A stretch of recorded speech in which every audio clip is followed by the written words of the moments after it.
জাতিসংঘকে যাতে শহীদ ওসমান হাদির হত্যার তদন্তের ভার জাতিসংঘের কাছে হস্তান্তর করা হয়।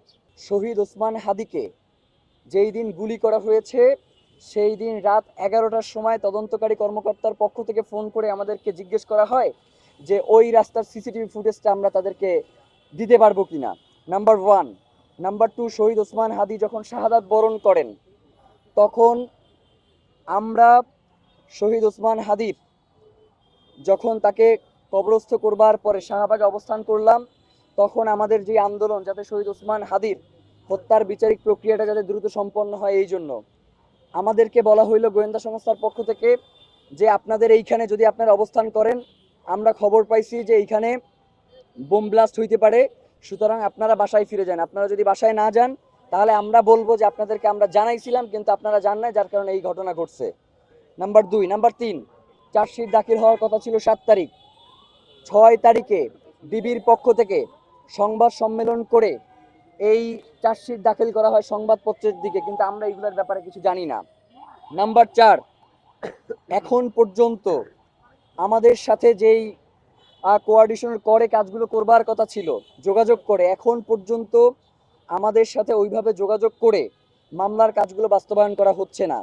আদালত আমাকে জিজ্ঞেস করছে যে কোন তদন্ত সংস্থা দিয়ে আপনি তদন্তের কার্যক্রম পরিচালনা করতে চান। এইটা তো রাষ্ট্র ঠিক করবে যে কোন তদন্ত সংস্থা দিয়ে তদন্ত করাইলে শহীদ ওসমান হাদির প্রকৃত হত্যাকারীরা ধরা পড়বে। নাম্বার 5, পুলিশের পক্ষ থেকে বলা হইল যে মেঘালয় পুলিশ শহীদ ওসমান হাদির হত্যাকারীদেরকে গ্রেফতার করছে। পরবর্তীতে মেঘালয় পুলিশ প্রত্যাখ্যান করলো যে তারা এই ধরনের কাউকে গ্রেফতার করে নাই।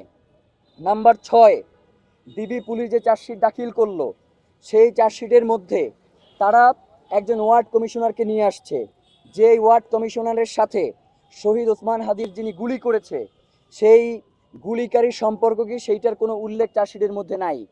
এই যে গুলিকারী ফয়সাল করিম মাসুদ, তিনি যে সিঙ্গাপুরে বসে মাহবুবুল করিম হানিফের সাথে যেই মিটিং করেছে, নানকের সাথে যেই মিটিং করেছে সেই মিটিংয়ের ব্যাপারে চার্জশিটে কোনো তথ্য নাই।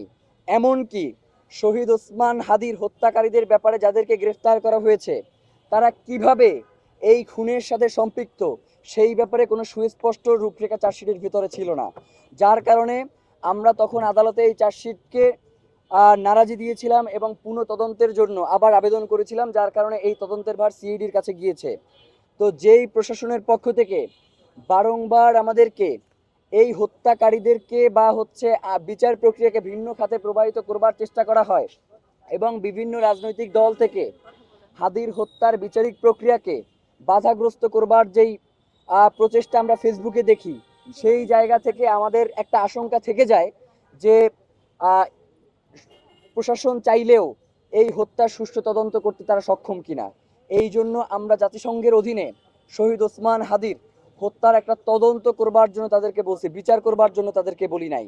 পৃথিবীতে এর পূর্বেও বেনজির ভুট্টো, রফিক হারিরির মতো লোকদের তদন্তের কাজ জাতিসংঘের অধীনে হয়েছে এবং বিশ্ব মিডিয়ায় শহীদ ওসমান হাদিকে, শুধু আমরাই নয়, বিশ্ব মিডিয়াও শহীদ ওসমান হাদিকে বাংলাদেশের প্রেক্ষাপটে অত্যন্ত গুরুত্বপূর্ণ রাজনৈতিক ব্যক্তি হিসেবেই তারা মনে করেছেন।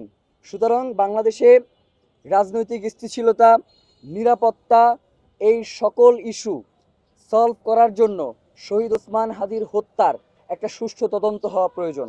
সেই জন্যই আমরা সরকারের কাছে আহ্বান জানিয়েছিলাম যে জাতিসংঘকে যাতে শহীদ ওসমান হাদির হত্যার তদন্তের ভার জাতিসংঘের কাছে হস্তান্তর করা হয়।